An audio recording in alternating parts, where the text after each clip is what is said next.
Netanyahu Hamas को इसके लिए पैसा देने को बोल रहा था क्योंकि हमास गाज़ा में स्ट्रांग रहे और फ़लस्तीन अथॉरिटी गाज़ा में अपना पकड़ ना बना पाए, वो वेस्ट बैंक में रहे।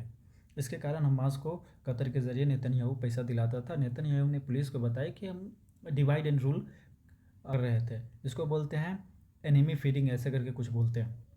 ठीक, 2006 में इलेक्शन हुआ हमास में, गाज़ा में, जिसमें हमास एंड पैलेस्टीनियन अथॉरिटी ने दोनों पार्टिसिपेट थे, लेकिन पीए हार गया और हमास जीत गया। लेकिन ये पीए को पचा नहीं, तो 2007 में वहाँ पे सिविल वॉर हुआ। ओके, सिविल वॉर का तो छोड़ो, लेकिन हमास को इसके लिए पैसा दिया जा रहा था कि गाज़ा में उसका कंट्रोल है, वेस्ट बैंक में फ़लस्तीन अथॉरिटी का, दोनों जगह किसी एक का नहीं हो। क्यों नहीं हो?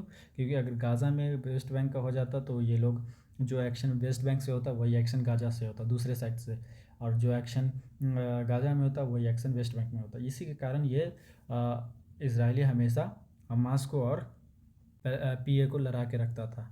अभी करेंटली हमास का कंट्रोल गाज़ा में है और पैलेस्टीनियन अथॉरिटी का कंट्रोल वेस्ट बैंक में है।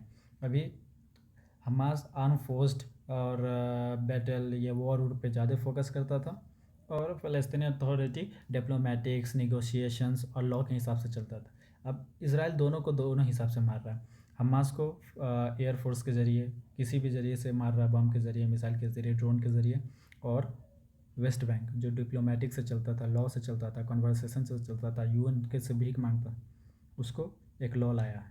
उस लॉ के हिसाब से ऑफिशियली अब सबको फांसी देगा। ये लॉ है वेस्ट बैंक के लिए, सिर्फ हमास के लिए भी नहीं, सिर्फ वेस्ट बैंक के लिए, कि जो लोग टेररिस्ट का मुकदमा चल रहा है उसको मिलिट्री कोर्ट ने उसको 90 दिन के अंदर में फांसी देने का